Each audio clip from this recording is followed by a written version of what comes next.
dushima Imana ku mwigisha wacu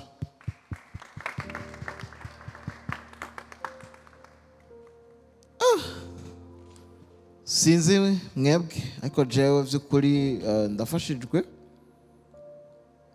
sindanabatevye ahubwo ngoma ndabakire mubazi gucigwa tuhejeje kubona bega ni ikihe kibanza vy'ukuri wa mwimenyerezo rero nk'ubu ndawukoresheje hano dukwiye guhimbariza Imana mvuze guhimbarira Imana urumva simba nk'igikoresho iryo rivuga haca haza n'ikihe kibanza niburiburi dukwiye gusengeramwo Imana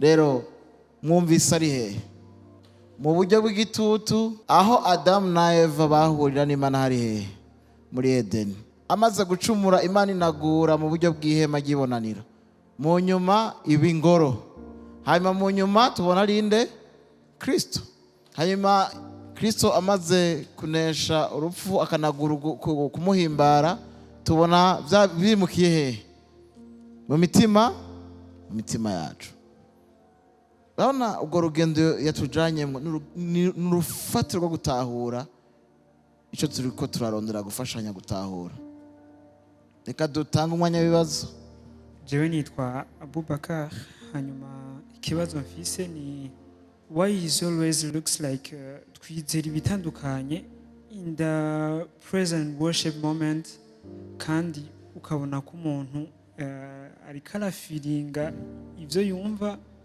n'ivyo ariko araririmba and sometimes umuntu agakora n'amosozi ariko after service ukamubaza wizera iki ukumva kubwira ikintu gitandukanye cyane n'ico we uzi no muri church asengeramwo bashobora kuba bigisha ukuri canke bakugoreka whatever mugabo ukumva ikintu avuze ndakunda gura n'umuntu akambwira yuko ngo je ngo ndumuworshipa hanyuma ukazusanga afise n'uyundi mu worshipa wanashima niya mubonye most of the time araniringa hasi neza hafi kureyinga neza akavuga ati n'uyu muntu kweri agashikayo agashikayo. So my question is why it looks like twizera ibitandukanye kandi dukora ikintu kimwe kandi Kristo dufise ari umwe eske ikibazo cafiriye mu kwizera cafiriye mu nyigisho ndazi sinzi canke vyafiriye ahantu hambere yakuriye canke mu biganza vy'umuntu yakuriyemo. Merci. murakoze Abubakar wa kabiri. Yesu nashimwe. ashimwe cyane. Nitwa Nzigiyimana Savera. Icyo kibazo nanje nari ndagifise icyo gusanga turi dusengera muri egirize imwe mugabo tugasanga dutandukanye mu byizerwa. Igituma nagize ikibazo ubundi iyo abana b'umuntu umwe canke b'umuryango umwe kenshi usanga basa, kenshi usanga bavuga ururimi rumwe bavugira ifamiye yabo. Rero natwe nimba turi abana b'Imana ku by'ukuri twari tuba dukwiye kuba dufise ukwizera kumwe. Ariko nasubiye kwiyumvira ndavuga ati iki kintu ibyo ari byo byose hariho umwana ashobora kuba ari mu rugo ugasanga aratorotse mu rugo agiye kurondera ubundi bufasha hanze bunyuranye n'ubwo mu rugo, bigaca bituma rero adasangira ukwizera na wa wundi atagiye kurunguruka ahandi hantu sinzi ingene no kivuga mu majambo avunaguye. Yego. Rero ikindi kibazo nagize ni ku kibazo cerekeye kwakira Yesu nk'umwami n'umukiza mu bugingo bwacu. Hari igihe umukozi w'Imana umuntu amurondera akaza akamusengera agaca amubwira nimba musengeye nimba mwatuje ibyaha kanaka yakoze amwaturiye ati jewe narakoze ibyaha kanaka agaca amwatuza Yesu nk'umwami n'umukiza. aho yaje kwatura ibyaha vyiwe, yaje kwihana. Mugabo wowe uri umukozi w'Imana ugaca umubwira ngo subira wakire Yesu nk'umwami n'umukiza mu bugingo bwawe. Ugaca umusubirishamo ya majambo twariko turumva. We yaje afise umutima uremerewe no kwatura ibyaha, ako kanya nyene wongejeko ikintu cyo kwakira Yesu nk'umwami n'umukiza mu bugingo bwiwe. Agaca yatura umwatuza agasubiramwo. Urumva umutima wiwe ntuba wari tayari no kwakira Yesu nk'umwami n'umukiza mu bugingo bwiwe. Kandi ico ni kibazo rero, ikibazo kimeze uku, mbega ni gute umuntu ubwiwe yo kwakira Yesu nk'umwami n'umukiza mu buzima bwiwe atakagobero karimwo, mu gihe aba yumva n'umutima we ubihamya ati je numva ashaka kwakira Yesu nk'umwami n'umukiza. Mbere ibyo biranakenewe yuko mu gihe numva nshaka kumurondera nkirukanga kurondera umukozi w'Imana ati pasiteri je numva ashaka kwakira Yesu nk'umwami n'umukiza, mugabo atagahato kagize iki karimo kuko umutima wiwe wafashe ingingo. murakoze cyane. Wa gatatu. Shalom, shalom. Nitwa Mugisha Greta. Merci ku nyigisho kandi Imana ishimwe birafasha. Ikibazo canje kiri mbega bizohinduka gute canke bizogenda gute kugira bihinduke mu gihe tukiririmba indirimbo zidashingiye ku butumwa bwiza kandi zirahari kubera tuziririmba tuvuga ati umuziki ni mwiza, amajwi ari arrange neza n'umuziki uri arrange, mugabo mbega tuzomenya gute indirimbo by'ukuri ziri mu butumwa bwiza zitumbereye? Bizohinduka gute? Bizohinduka ryari kugira ngo tuje mu nzira nziza? Kubera nyine biracagoranye cyane. Urakoze kumutwara. Two kwakira abandi babiri baba basigaye tubakirire rimwe. Yesu shimwe. Nashimwe cyane. Jesse ibibazo byanje ni ibibazo donc by'abiko barakurikirana statut zanje banditse babiri. Umwe ikibazo ciwe ni iki: eske yicaye muhira ntagende ku ishengero ntaririmbe ntakore ikintu cyaco cyose ariko agahimbara Imana, eske ni umutrue worshiper cyangwa? Sawa. Uwa kabiri nawe ikibazo ciwe ni iki: ati mbega nimba maze igihe kininiya nibesha yuko ndi umutrue worshiper, nokora iki kugira ngo mpinduke umutrue worshiper? Ivyo bibazo bibiri. Voilà, katwakire Pastor dufashe kandi merci ku bibazo. Nk'uyu muntu ariko akurikirana sati yawe yabajije kabisa. Nkaho umengo yari hano. Ego. Yes. Murakoze cyane ku bibazo. Alors, ikibazo ca mbere ko twizera ibitandukanye. Voilà, ko twizera ko twizera ibitandukanye, mugo ukabona umuntu araririmba no kurirakarira. Urabona? Mosoza akaba menshi yafukamye, amaboko ari hejuru. Je ndazi umuntu yakunda kuririmba ko aririmba agaca yibuka umutante wiwe yapfuye hama agacarira. Hama twebwe turi hariya tukibaza uyu muntu urukundo rw'Imana ruramwuzuye ko rurasesekara. Kumbe nibikomere by'umutante we yapfuye. You see?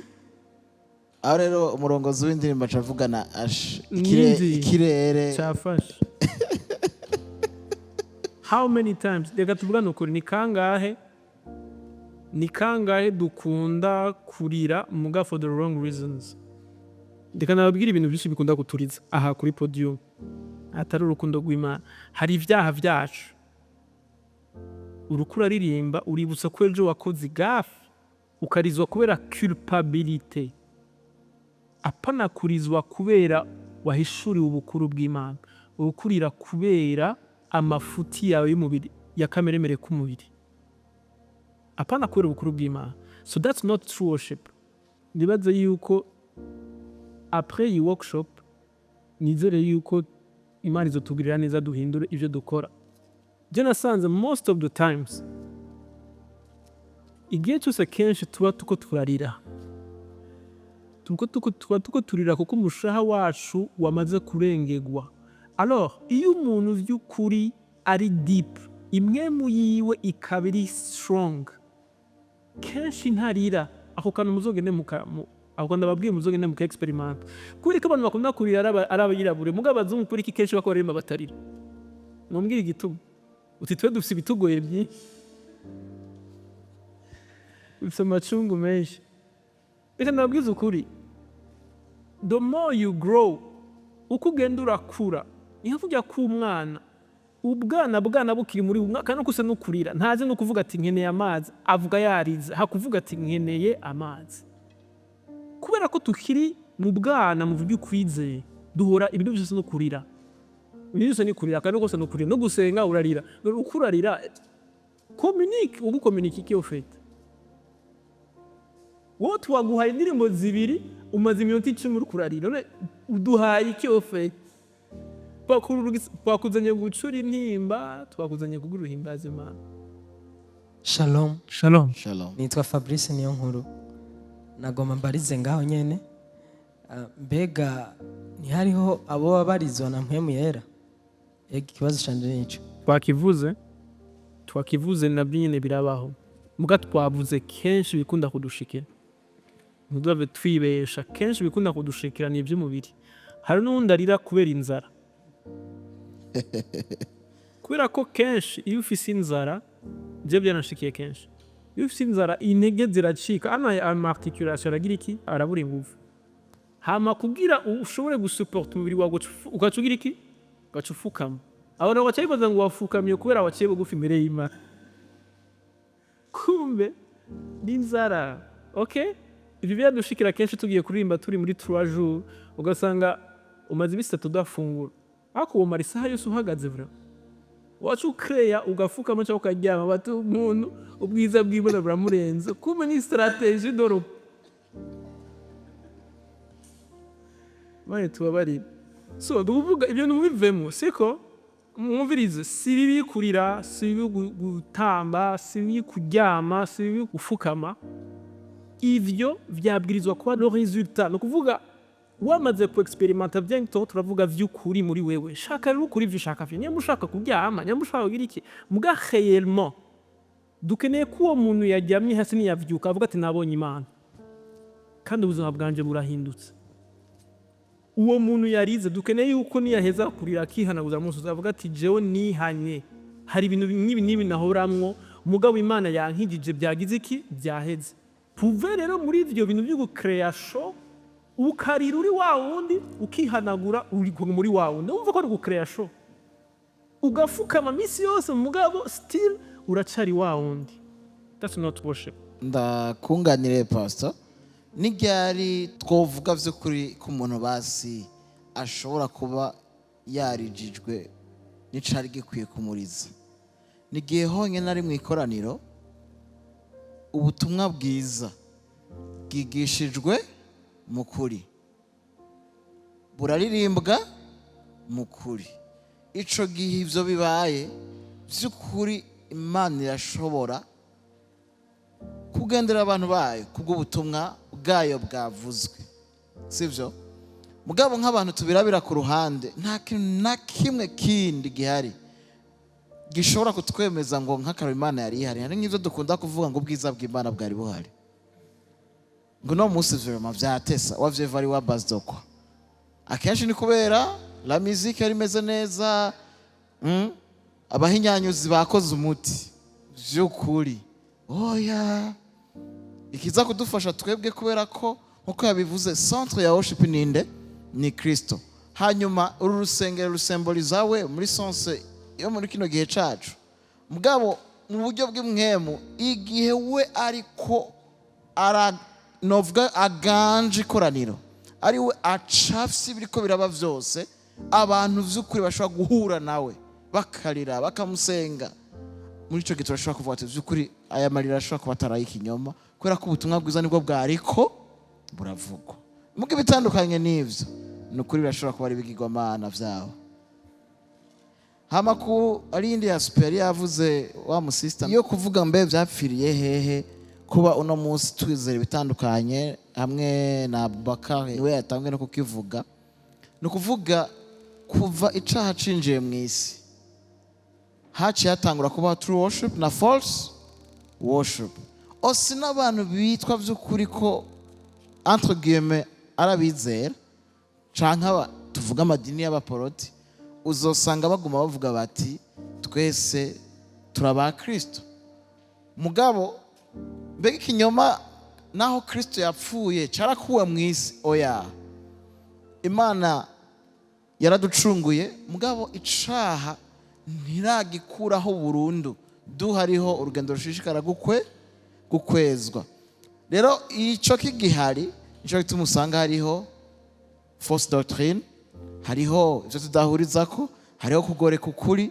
Kandi Satani mwibuke ni wari akorera mu isi mu buryo bw'ibanga, yaba mu buvugishwa. Mugabo hari umunsi umwe nk'uko ijambo ry'Imana bivuga mu Tesalonike, azokora ku mugaragaro, hanyuma seruke, hanyuma abantu bose bahamagarirwe kugirana kumusenga. Mugabo vy'ukuri ni vya bihe tubona vy'iherezo, aho guhaguruka kwiwe azoba aje kugira ngo atorere inyishu bihari. Nk'abumengo kuja hanze birabagora, mugende, inzara ntigihari, ubuzima buroroshe, ayitwa amahoro atariyo arahari, mugabo ari mu buryo bw'ibintu bishira. Hariho rero abazoca bamukurikira bamusenge, mugabo hari n'abandi bazovuga bati uyu si we ubutumwa bwiza bwagizene bwavuze. Ico gihe niho hazoba guhambaye, hama Yesu Kristo acagirane aza. Ni kuvuga rero ataraza ikinyoma kiracariho. Ico gituma rero kwigisha kiguma gihari. Sinzi ko bifashije ko ari yabajije kubera iki none, ni kubera ko icaha kigihari. Nico gituma usanga hariho ukwizera gutandukanye, mugabo twebwe turafise umurongo udutumbereza, nibwo butumwa bwiza. Nico gituma aya workshop ariko arabaho, twabwirizwa kuba turiko turaca he muri Kristo Yesu. Mbega niko tuko turaca? Mbega nitwitwa ko tukukijijwe? Yego, mugabo vy'ukuri y'amasengero yose baporoti mu Burundi bivuga ko ari 99%, abo bantu bose bariko baraca muri Yesu Kristo. Utubazo twinshi ca tuza. Kubera iki? Kubera ko vy'ukuri cakira cari mwisi. Savera, ikibazo ca kabiri, kuvuka ubwa kabiri. Umuntu yakira Kristo kangahe? Ariko arababaza naciye numva umengo ico kibazo carimwe. Okay, nizere ko Abu ikibazo cyawe bacumvise. Ikibazo abantu bafise ubwibone ntibakeneye kwiga. Muramaze kubona ko abamisiyoni n'abandimvye ari abantu bambere badakunda kwiga. Muramaze kubibona? That's why the devil akunda kubatera umutima w'ubwibone kugira ngo mugume mukora ibintu mutazi ivyo murimwo. Urumva sinzi ko murabona ko ubuzima bwa umuntu arashobora kumara imyaka 50 avuze umuziki, ubuzima bwe buri tellement instable. Mugabo ntazi gituma ubuzima bwe butavansa. Yamari muri vya bindi nyene yararyamanye nuriya amahera yararonse, mbwa ayo mahera hayaoni yamaronga amahera ashaka weekend, mbwa ayo mahera amuca mu ntoki. Hari ibintu vyinshi mutazi. That's why mukeneye kwiga. The workshop asigaye workshop zibiri. Abanyamuziki mu batumire bazomenya ibibazo vyabaho biva. Ni gute bavuze umuziki utazi na influence de la musique sur ton âme? Ntuzi la musique en switch arico. Wozi gusa théorie de la musique, uraza amakoro mama, mugabo ntuzi umuziki en soi icarico. Ugaca ucihereza ubuzima bwawe bwose, kirakumenagura. Mwibaza ngo la musique iri inoffensive? Jamais. Umuziki uri very very dangerous. Kuririmba gusa ngo kuvuza no. Muraza rero mu vyumvirize, siko mutumire n'abandi. kugira ibibazo mwabonye abantu bamamwe tubivemwe vraiment generation imana ibafashe ntimus répéter les mêmes erreurs. Rero kutiga abantu badashaka kwiga ntibazopfa bamenye siko batamenye urumva bazokumari muri vya bindi nyene yita worshiper hama bakoma ba worshipinga. Reka ndababwiza kuri most of the times ndababwira akantu mugende kukihweza abantu aya ma congregation twamamwe kenshi usanga ba worshipinga aba worship leaders abitwa ngo aba worship leaders ngo ntamubonye ngo simfashwa. Wumvise uwo muntu niwe yacitse kigomana mu mutima wawe nuhimbaza Imana uhimbaza ba Eliya ba Elijah ngo ataririmbye ngo sinumva ameze. Mwumvirize umunsi babibabwiye muze mubakemeye abo bantu mwabyumvise kuko bazoba bagushize mu kibanza c'Imana. Gutigishije vraiment ngo sinumva ameze neza kwa jina la Yesu. Toka shetani. Nukuvuga wowe ushize mu kibanza cande cyo mu worship leader twabonye ari wende. Yes. So kenshi rero muzosanga abantu ba worshipinga abitona ba worship leaders hama mwumvize abitona ba worship leaders nabo ba worshiping indirimbo zabo.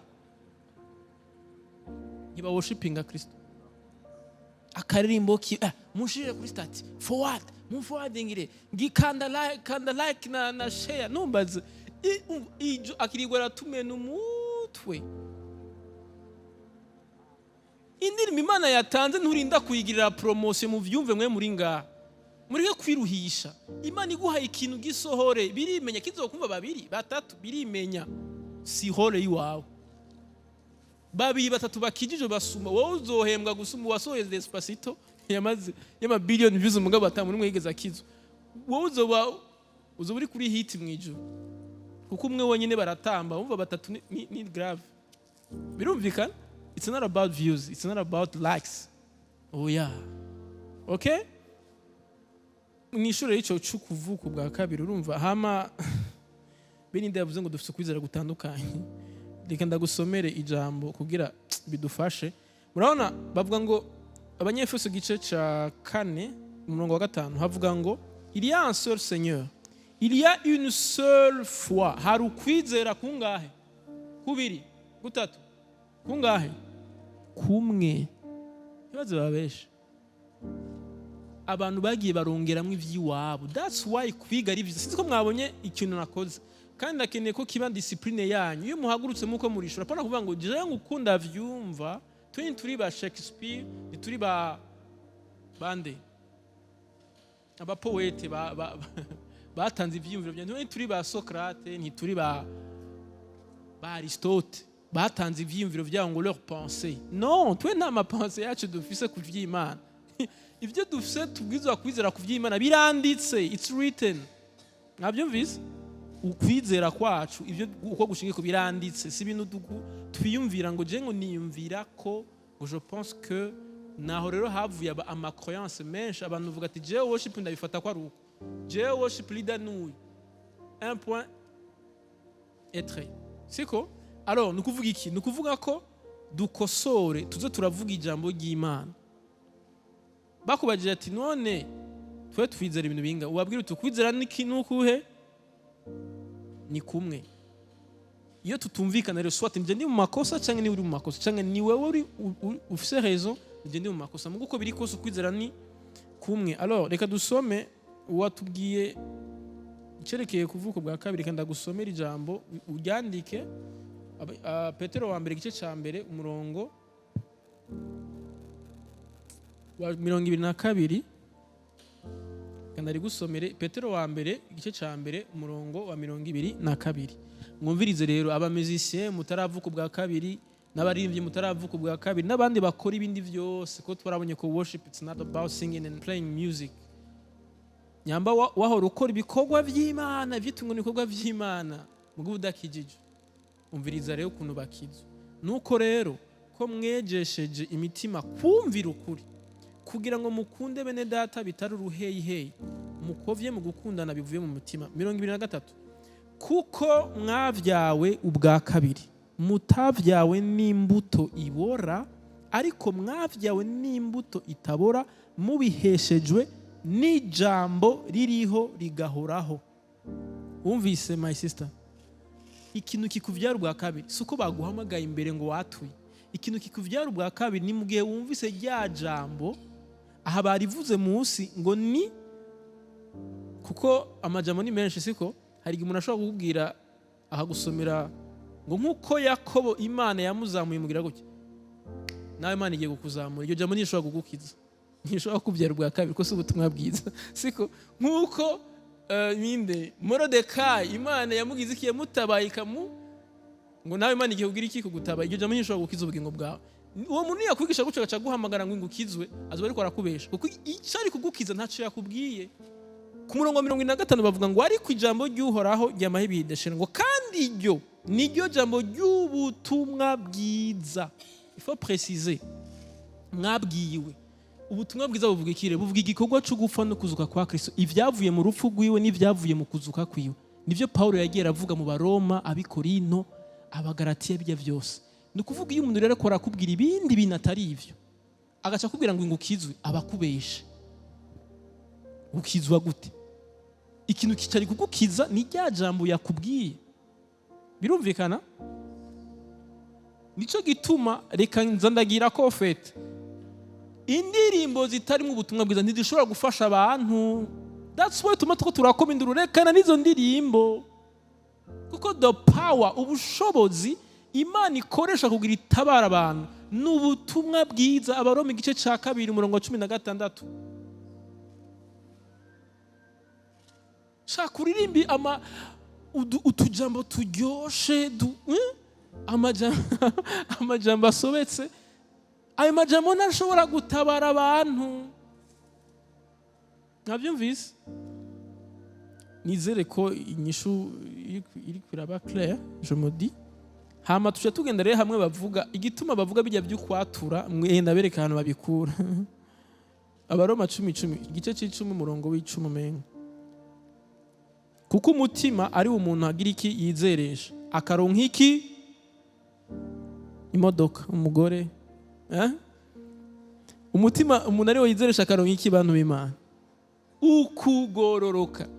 Umuntu babeshe ngango ni wizera Yesu uzocuronka byose, baramubesha. Iyo wizeye Kristo uronka iki, ukugororoka.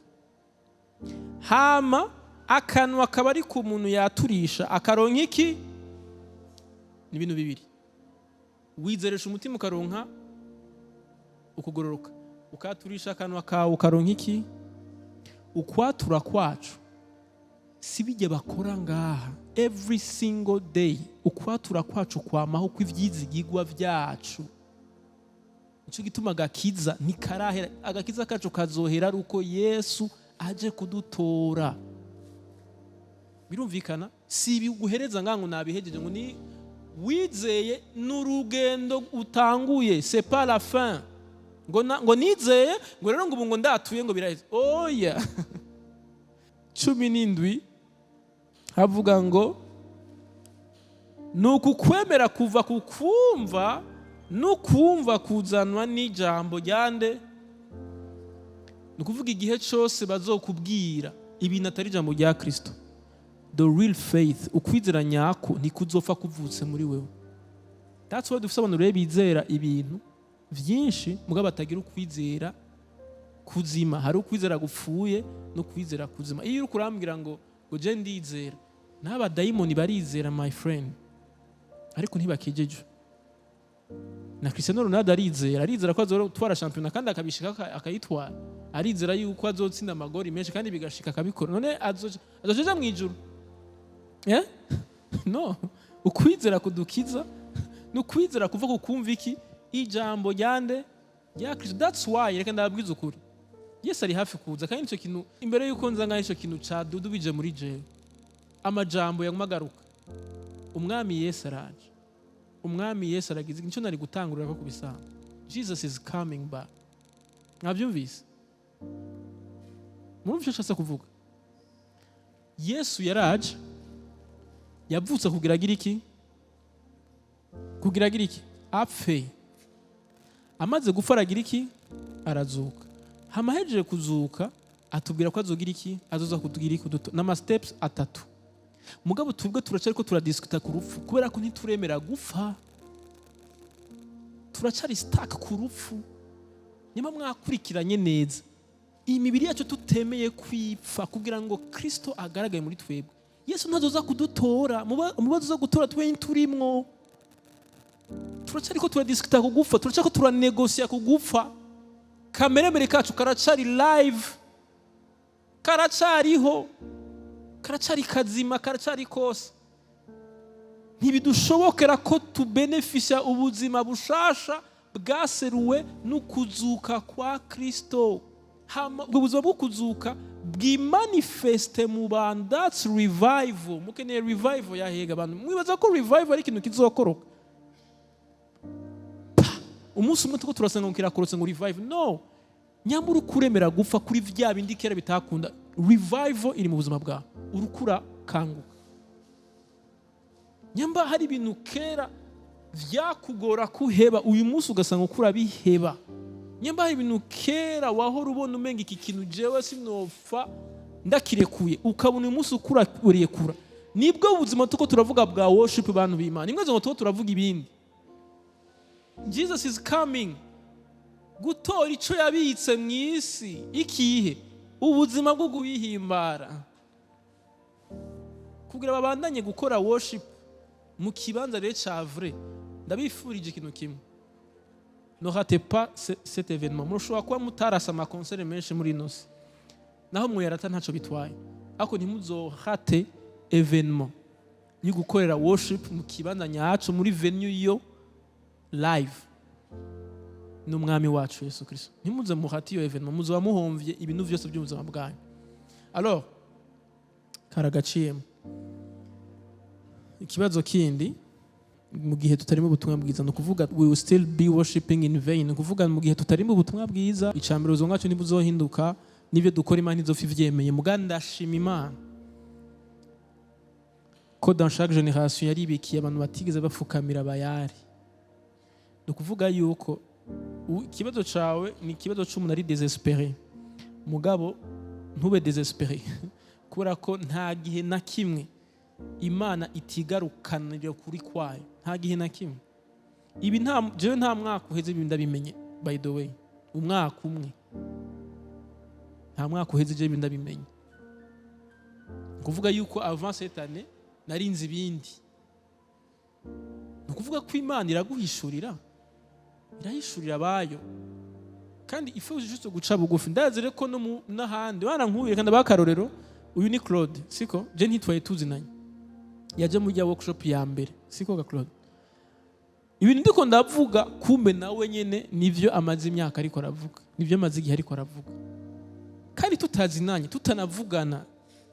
Muko murabitaho Hervé ari hari la même chose, tuko turavugana tukumva tuko turahuza, mugabo ntitwigiye hamwe Hervé siko muko muravyumva. Hari n'abandi benshi je suis sûr barahari, don't worry. Gusa ikibazo twe dufise ni kubera ko dusuiva ibintu vyabaye viral ku ma réseaux sociaux. Nivyo twibaza yuko ibintu vya trendinze, nivyo twibaza ko ari ivyo bigize iki. Kandi niko sinzi ko murabona ko ariko bimeze. Umenga uririmbye Kristo gusa, umenga nta views uronka.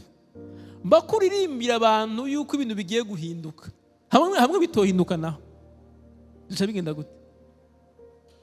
Mbakuririmbira abantu bigumbagumba vyabo byo bashaka, ntibagukubitira like, ntibagira ngo share, jamais.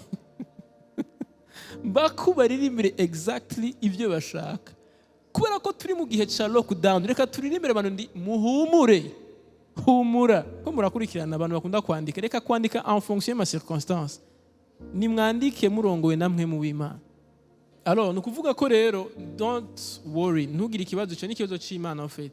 Imana izokwituraniriza abantu bayo mu gihe cayo, mu gihe ca nyuma, batari concerné n'amazina yabo, badafise ikibazo ca personnalité zabo, badafise ikibazo c'ama church yabo, badafise ikibazo c'amazina yabo, badafise ikibazo cyo gusiga ngo legacy. Hari umuririmbyi yambabaje ariko arambwira ngo akora siga legacy. Ndimvira iyo legacy ukura siga ni yihiga my friend. Yesu niwe dukeneye. We don't need you, we need Jesus. Ntibikenewe yuko mu myaka 50 bazosigara bavuga izina ryawe. Igihambaye nuko bazovuga izina Yesu, kuko niryo ryatumye twese dukizwa, niryo zina ryatanzwe mu isi y'ijuru abantu bakirizwamo, niryo rikenewe kumenyekana, si twebwe. Jewe naho Prida mutonyibuka ntibikenewe ariko mukibuka Kristo niwe mucunguzi wanyu naho mutokwibuka Claude naho mutokwibuka Hervé naho mutokwibuka umuntu wari wese nicyo gituma sinzi ko mwabonye kuri affiche ata ibintu byinshi twashizeko ntibikenewe. Okay, remember Jesus niwe yagupfiriye niwe yakuzukiye. Alors don't worry, icyo kibazo nibaza ko nacishwe ntugire ikibazo, barahari gusa ni kubera ko ngira tutabona ku marezo sociaux ntitubabona ba trendinga, ntibashobora gutrendinga ko niba ariko baravuga ibyo abantu bakeneye kumva. Uno musi baririmbye bakeneye ko tubabwira ukuntu bashobora kuronka amahera biciye kuri YouTube, tubigisha ukuntu baronka amahera kuri YouTube. Nicyo kibazo bafise ikibazo cy'ukuntu dushobora gukora natwe ama live recording meza mu Burundi n'ama stage meza n'ama screen meza. That's not the issue, sico kibazo. Biriki mushaka ama stage kandi mutararonka na message mutanga. Mufise ubutumwa ubuhe bwo gutanga? Ndabaza mufise ubutumwa ubuhe? Hama nyene kugutuma ubutumwa, mbega ubwo ntuyoba afise ubushobozi bwose, siwe yaremye vyose, none ivyo utore kuraronka ngo urutanga ubutumwa, ubwo ni wowe ufise inyishu y'igituma utovyirukamwo cane, kubera ko wagutumye niwe yaremye ijuru n'isi, ntiyobura ukuntu atanga ubutumwa bwiwe, siko none ga yemwe nivyo. So agatege kenshi tugira kaba kafise motivation itariyo.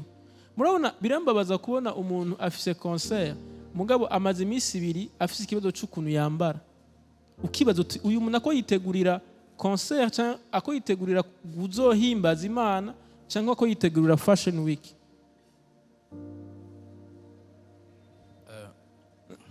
Pastor ndashaka kunganira kandi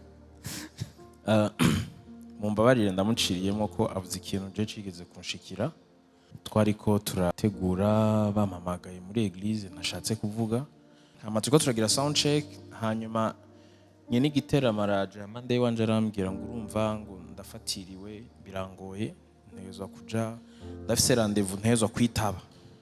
Shinambwira ni none ugiye tutagize sound check bizogenda gute, ijwi ryiwe rizogenda gute kuko ni uri main, urumva nico gikorwa cubakiye kuko aza kuririmba.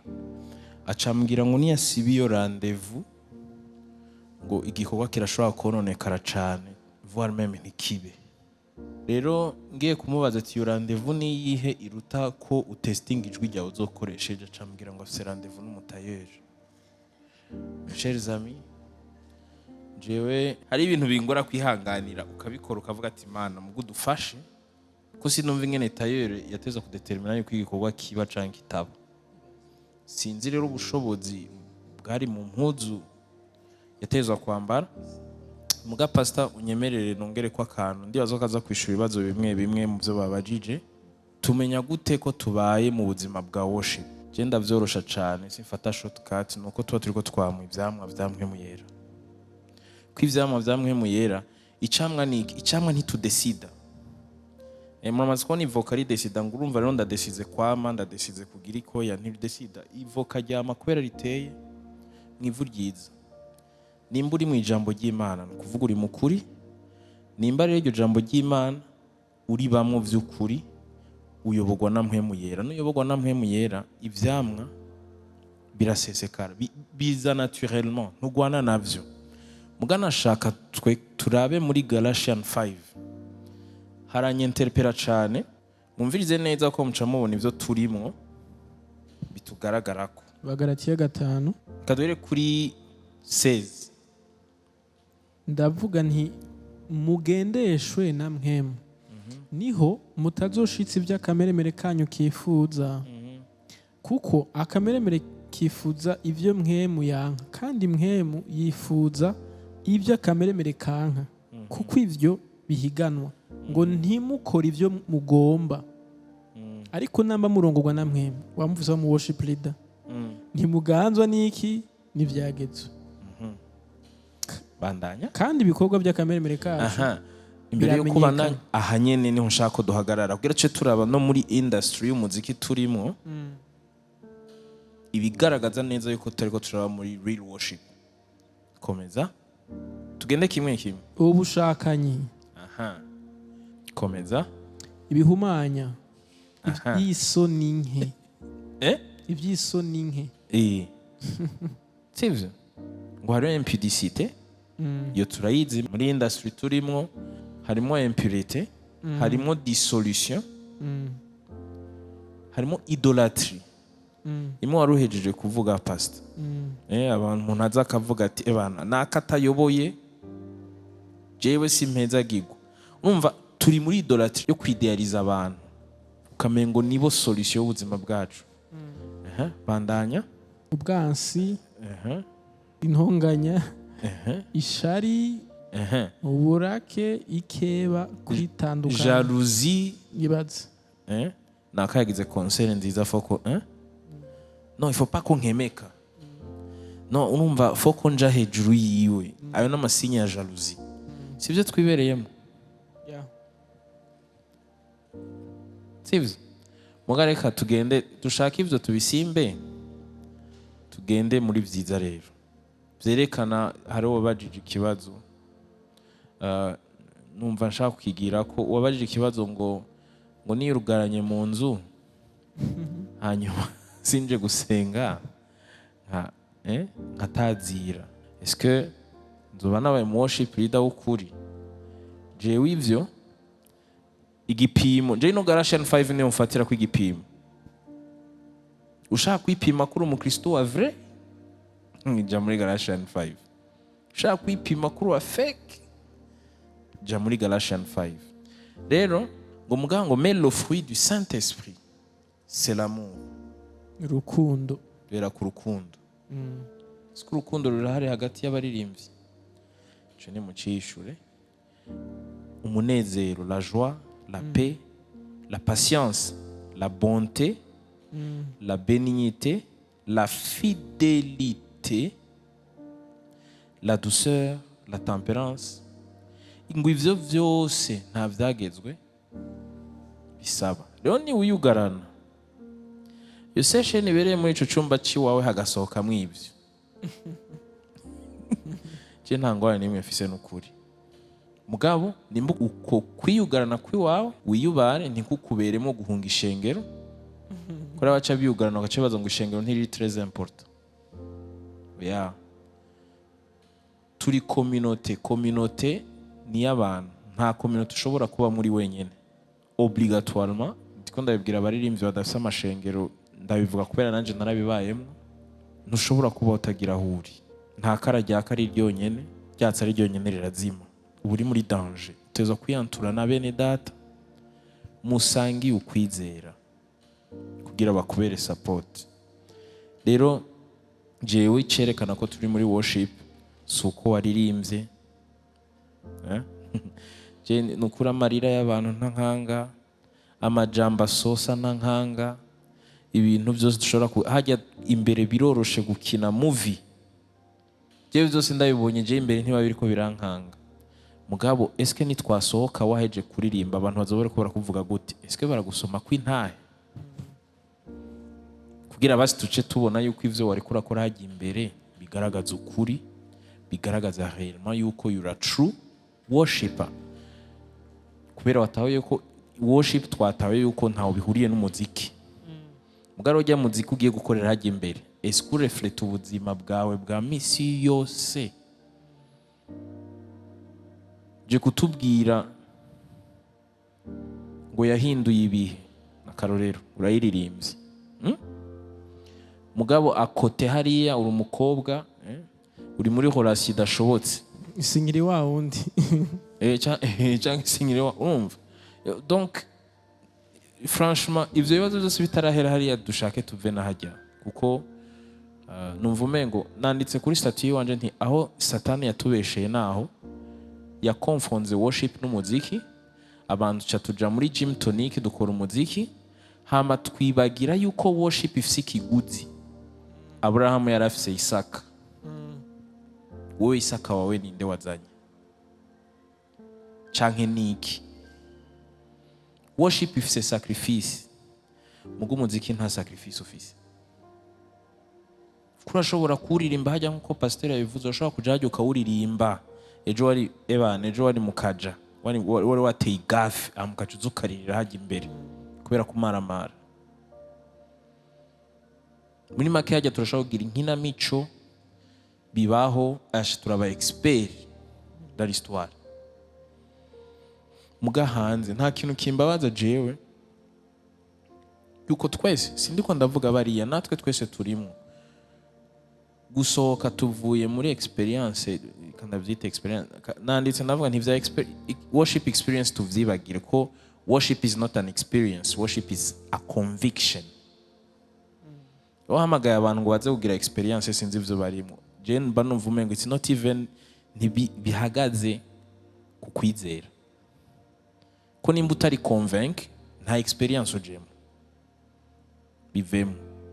Rero nako ndavuga nti birababaza ingene dushobora kurangiza igikorwa mugabo wasohoka hanze ugahita wumva ama histoire akurikira ico gikorwa adahisha icubahira Imana. Yose birimo ma indication. Iyo nje nkoze concert tugasohoka twese dushavuye dushwana kubera ngo son yari ivuga nabi ngo kubera naka yakotoye mu miziki yagize iki, ivyo bintu byerekana yuko ntitwari turi focused. Usanga n'abantu bakijijwe muga turi focused, turiko dufatana amashati hari inyuma kubera ibitagenze neza nk'uko umengo niyo yari main focus, tukibagira n'abakijijwe nitujyoherwe n'umwe yakiriye agakiza Imana ibiduhaye. Rero numva umengo rero tureke Yesu, tureke Kristo ari wo mu main worship leader, ari wo yicahera ahera atuyobore n'ubwo buzima bwa worship. Ibindi byo kwikora twe tubivemo, kuko natuyobora niho bizogaragara. Nitwiyobora tuzoba turi muri idolatry ya majalousie, kuko cha dutangura gupimana. Tureke rero Kristo atuyobore muri uko guhimbara Imana. Nico numva nashaka gushira. Nashaka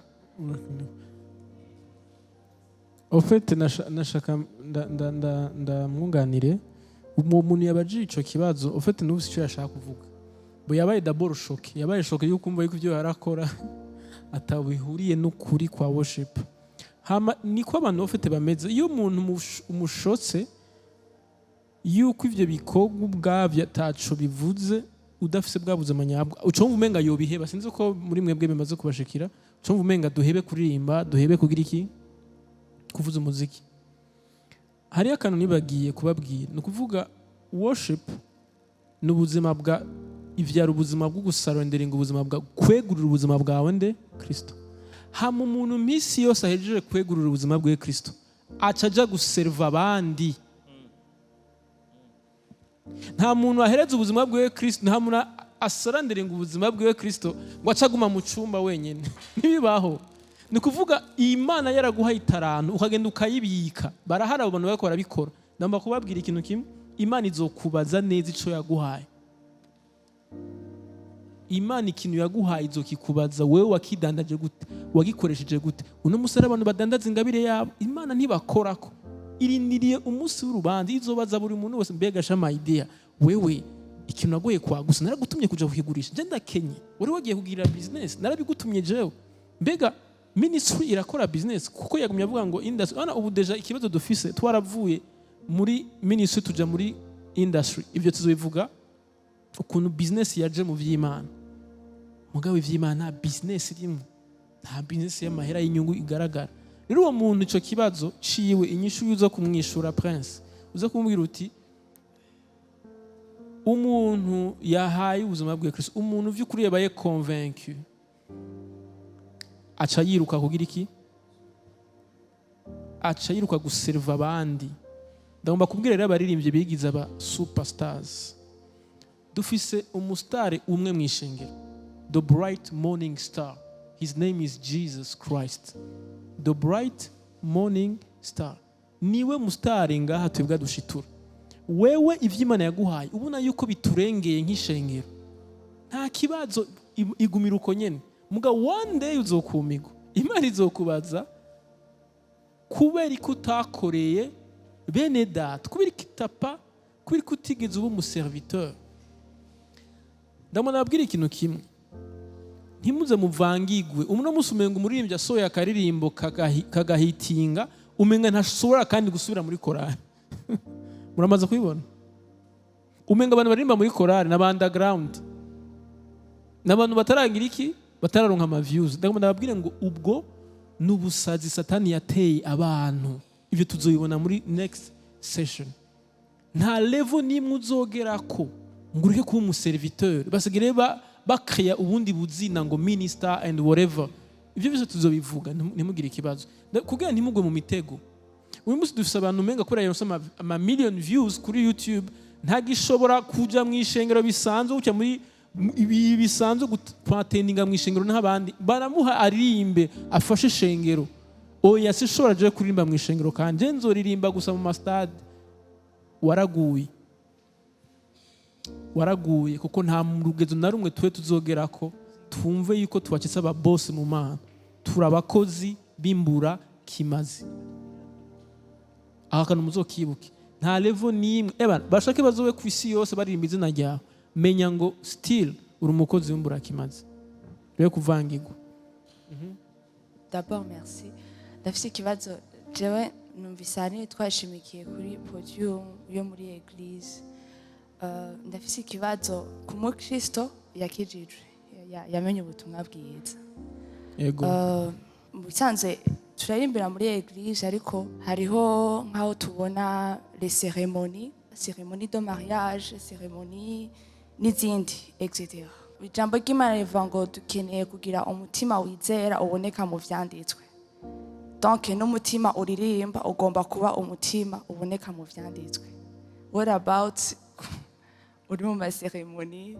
rumva namwe murabona kujya kuntu barakoblija ukakubwira ishiramwaka duduriramwo vuga ndibyo ushaka kuvuga kivuge neza ni kubera ari byo mvuyemwo kandi usanga urumva yakubwira ngo nshiriramwaka nanje iyo ndirimbo yewe mva ni ngorane urumva ukimvira umva waza gushiramo ukavuga ukaca bakubwira ati none muri mariage je en fait nibaza nshaka mumfashe mumbabarire intenge zanje ko nza kubivuga umva muri mariage ivyo vya Yesu nani abo ntibikenewe nyene ni vibe nyene mugabo ukabura ukuntu just iyo vibe ndazi uyishiramo canke mu zindi ceremony none ko ahantu hose Kristo atazoza turi mu isengero ashaka kuzonsanga ndi mu maseremoni kandi naho arankeneye je suis son ambassadeur hama ica kabiri urashobora kuba uri nk'umuntu akaja avuga ati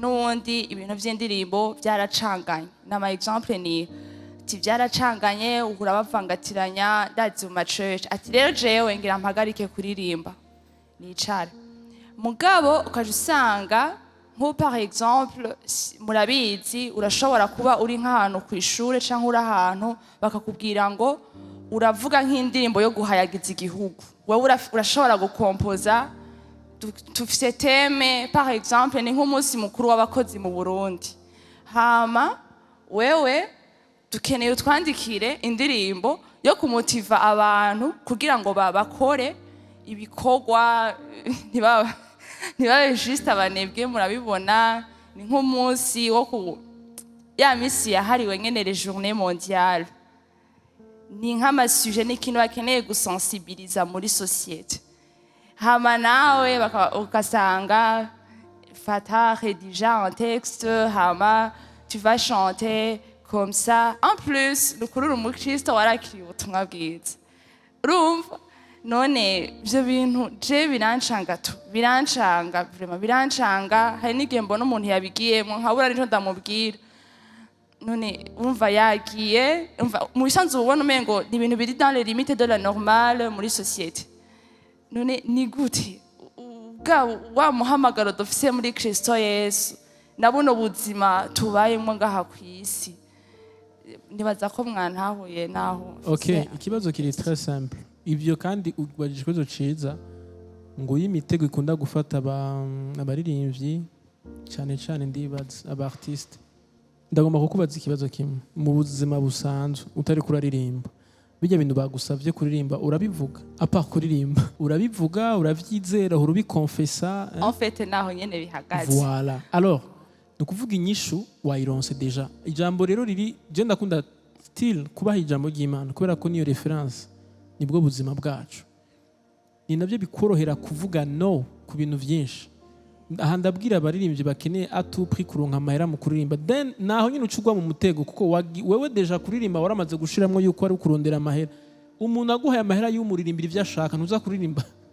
Je sinoguha amahera sinoguhemba mu rubanza rwanje uza kundirimbira ngo ungire repertoire usha. No, ndakubwira nti urandirimbira iki niki. Mwavyumvise ikosa aho ryatanguriye, nuko mufata kuririmba mugagifata nk'igikoresho cyo kurondera amahera. Kandi yari tool yari kudufasha mu kwexprima ivyo twizera n'ubuzima bwo worshiping. Alors, ijambo riri muri Romains 14:23 rivuga ngo mais celui qui a des doutes au sujet de ce qu'il mange est condamné parce qu'il n'agit pas par conviction.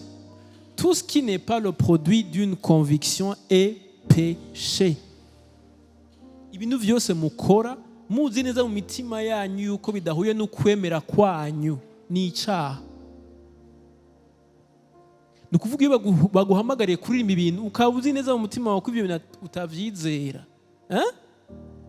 ngo turirimbe ngo turukundo, urukundo bakubwiye kujya kuririmba nibwo muri Bibiliya bavuga. Kandi ngandazi benshi barabiririmbye ngandi ndiko ndabaraba ukuntu musa, ndabona ko benshi mwabiririmbye. Alors Imana ibababarire kuko mutari muzi ibyo mukora. Mugabo from now on please, ariko ibaze samedi waririmbye umukobwa ngo asa n'irirenga, hama kuwa Mungu Sunday morning ngo acubwira Yesu nawe none Jesus is confused. Pastor reka ndagufasha, jewe ndabivuga ko ndabikoreramo, sibyo? Reka ndaguha histoire wanje kugira simvuga ubundi. Munsi umwe ndagiye narakunda kuja guteramira kuri Club Dirac, ndi bassiste. Hariho hageza reggae time, jewe mba ndi inspiré, ndafashe bass yanje ndagiye ndayicometse, hanyuma bararirimbye umupianiste n'izindi ndirimbo yitwa Imagine. Hari umuntu amaze gutira attention amajambo arimo, je ndi kuri bass turiko turagroovega karimbo agaslow karyoshe neza. Sinari je indirimbo maze kuyumva sinkene kugira repetition, ni comedy. Ndi kuri bass wo kwita repertoire yose nkagukurikira narayumvise ndashobora kuyivuza.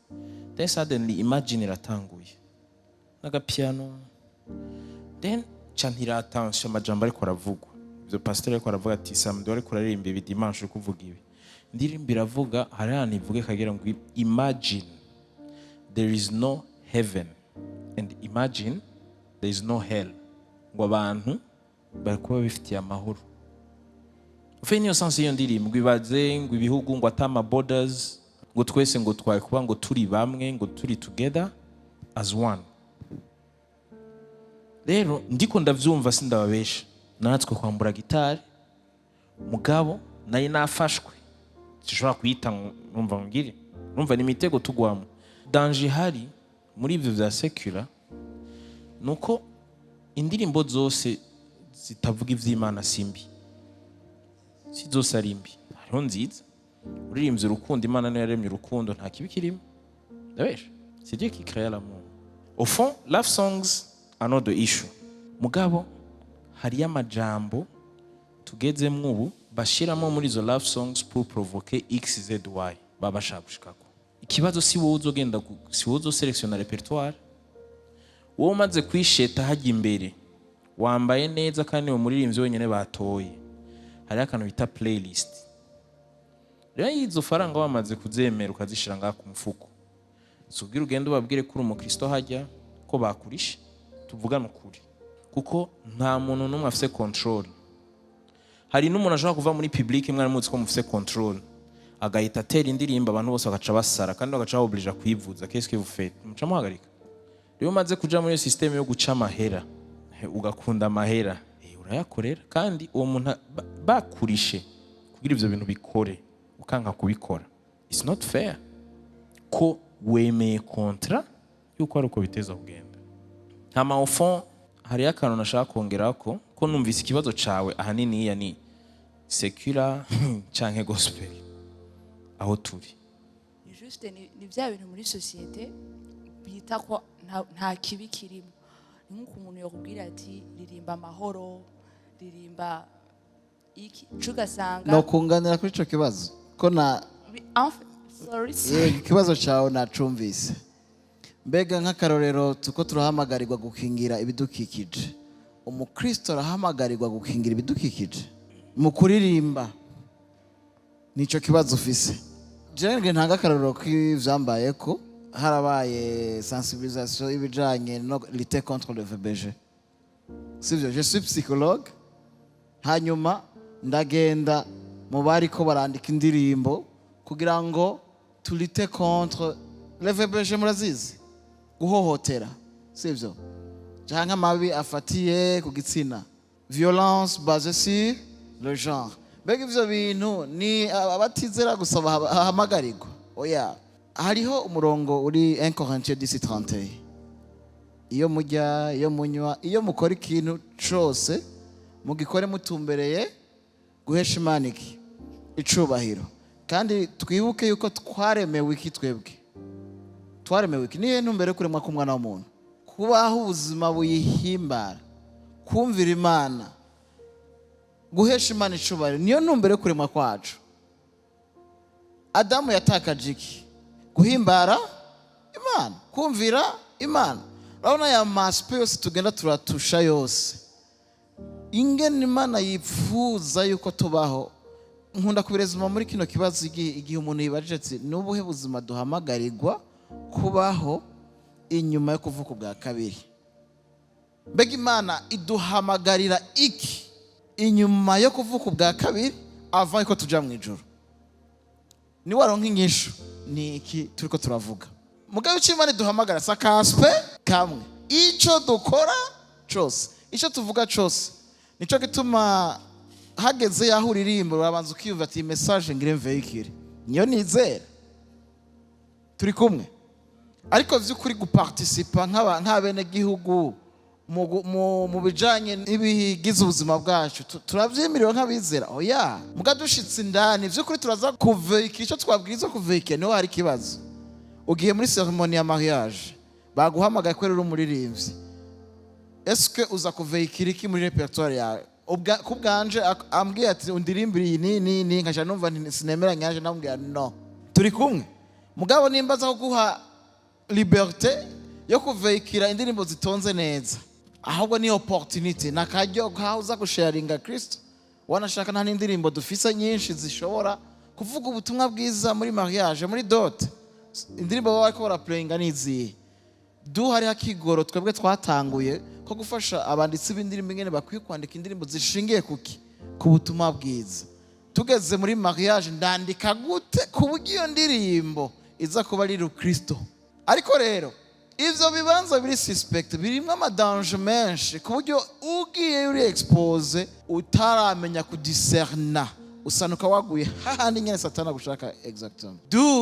Ikibanza rero duhamagarirwa guhesha mw'icubahiro ni iki? Aho turi hose, simaka aho honyene. Aho uri hose rero ni gute wohesha Imana icubahiro? Ucuja mu ijambo ry'Imana ukarongorwa naryo.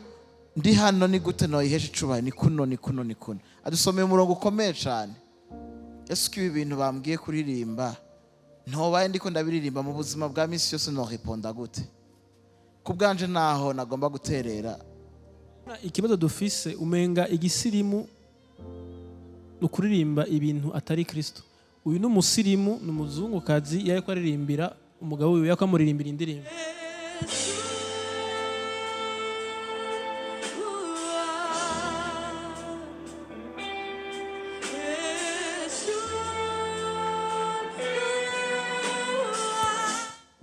Donc birakunda ko muri mariage yanyu muririmba Kristo. Faut pas gufatira akarorero ku bintu vya fake motif. En fait turafise complexe tuwe umenga ntitura abasirimu. Igisirimu no kubaho ubuzima bw'Imana. Igisirimu no kubaho ubuzima bwa true worship. Apana ko batwara mu bintu. En fait hari igihe abantu bakwereka nk'umenga uri wenyene, nturi wenyene. No. Uyu ni umuzungu, abana bazungu. Akwa muririmbira Yesu nuko yagize inspiration ko urumva urugo ni gicapo cha Kristo, Kristo nk'umukwe natwe nk'umugeni. Hama rero umugore kuba ari umugeni yako aririmbira umukwe wiwe. Uko muravyumva? Mugaga caririmbira umukwe wa vrai Yesu Kristo. That's an inspiration. Izi marriage nazo zirama. Sasa wewe uririmba muri mariage yawe woturimbira za ndirimbo mu gushanga urugo rwawe ruzorame gute? So please. ego reka tubashimire kuba mwaje kuri no mugoroba. Ku bwanje peu importe le nombre y'abaza, mugabo ukunyene muri ko muraza nimba vy'ukuri ivyo turiko turasangizanya byo burufatiro rwacu rwo kurushiza kwiyumvira ico Imana iduhamagarira. Imana irushiza guhabwa icubahiro. Ego aya makuru nukuri abantu ntibashaka kuyumviriza. Yavuze ikintu gikomeye ku likes. Jewe mfise page yanditse ko worship and the music, mugende murabe. Abasoma ndabona nombre y'ababa basomye ivyo vyo likes vy'ibiki nta numwe uzigera ubona. Mugabo iranca intege mu kwandika wapi? Muri avril nzoba nkwije 2 ans ntanguye kwandika kubijanye na praise and the worship, kubijanye na worship. Hari amakuru menshi ariko kubera ko nabonye iri la pertinence kandi iri jambo riri pertinent ko rifatanye n'ikiraje ishinga Imana. Ama turi muri ignorance yaho umuntu urikoze ko nk'umu artiste umengo yo gutabagura kubera hari ikintu yamaze kubimatanya naco uri kuragomba kumenga uri kurahungabanya kandi ico kintu atari Kristo by'ukuri. Rero birakenewe yuko Imana itugirira ubuntu bwose mu ishengero ryo mu Burundi kugira ngo duhumuke amaso, kugira ngo basi naho ntavyumva ntanabihamvya basi numve noja ku mavi kugira Imana irushize kumurikira buhoro buhoro. Ndakunda kubwira abantu gutahura icari co worship si interpreter fyonda itara rikasha ryaka. Gutahura ubwa mbere meaning yayo ihagaze ku bwuzure bwa Bibiliya yose. Abantu tudasoma tuzinanye nk'aba artiste, abantu vuga verse ukamenga ntuzi kuri ndo muri Bibiliya no kwitariyo, biba bigoye. Ariko nahanye n'Imana igomba ko duca. Ariko birakenewe vy'ukuri ko tuzana umutima uciye bugufi. Imana ibi bintu sinari bwavyumve. Jeff c'est 35 mugabo nakuze ndavyumva. Haheze 15 ndi confi naya mavuga. Ndi confi ningene bishigwa mu ngiro. Uko yabivuze sinari nzi yuko hariho n'abandi batandukanye usanga nabo bamaze kubibona. Muga rero si benshi babibonye ngo banavuge ngo babishira habona. Iki gihe rero nico gihe cyo ko tudahora mugabo vy'ukuri tubivuge kandi nizera yuko peu importe umwanya bishobora kuzofata hari ikindi gihe bizotahurwa maze Imana ihabwa icubahiro. Amen. Rero kwari kubashimira usaba Imana mu gusozera hama twongere dutumira abandi kundwi ya gatatu samedi kwikira. Yego ndazi n'ama video bazoyashira habona yongere yibere hajya gusa. Ndavyibuka Imana ibwira Mose ati andika ibi vyagezwe mu ndirimbo kugira ngo bizobabereke icagirize. Tuzoba inyoha kubijanye n'ivyo worship isobanura mbwa kuri YouTube ari ahantu bizoba biri.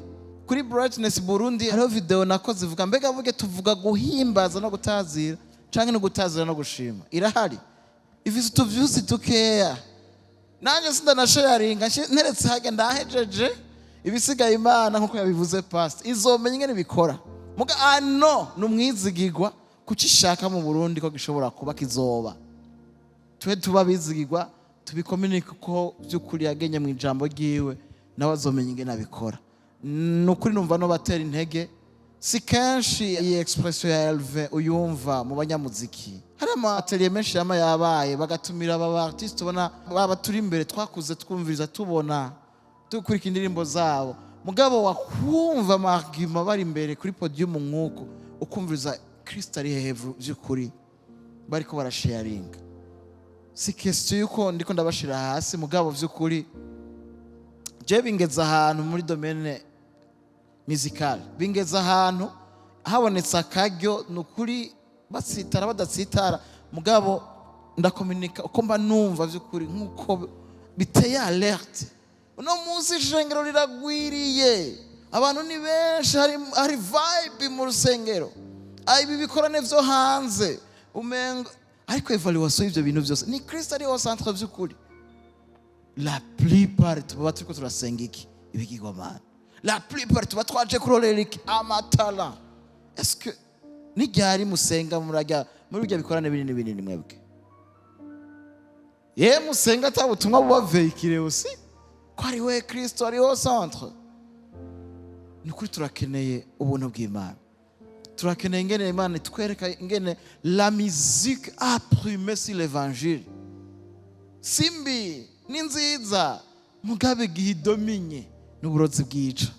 Tugarukire ku rufatiro rw'iki bw'ubutumwa bwiza, mu muziki uherekeza iki ubutumwa bwiza, maze Imana izohabwa iki icubahiro, niko kuyihimbara kukuri. Mwami wakoze kutuganiriza uno mugoroba, ndazi yuko uzi imitima yacu kandi urazi n'ishaka utugabira yo kubona uri kuhabwa icubahiro. Merci ku muntu wari we wese uri gukoresha, merci kubw'intererano zitandukanye, merci no kuri abanyene uri kuhereza kano karyo ko kumviriza no makuru. Twese hamwe Mwami duciye bugufi tuvuga duti turagukeneye, utugabire gukura mu kukumenya, utugabire Mwami guhumuka gose. Ntitukuzi Mwami, n'igihe twibajije ko twakumenye dusanga urengeye uko Mwami twavyibaza.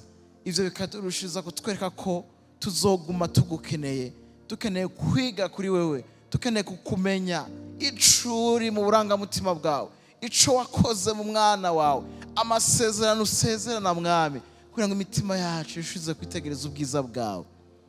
Utugabire twese kubona ko hari ikibazo Mwami kuvyo twiyitiriye, ariko the content, ariko ibigize n'imitima y'ivyo twiyitirira atari wewe Mwami. Ico gituma ari twebwe twifuza gushigwa hejuru kurusha wewe.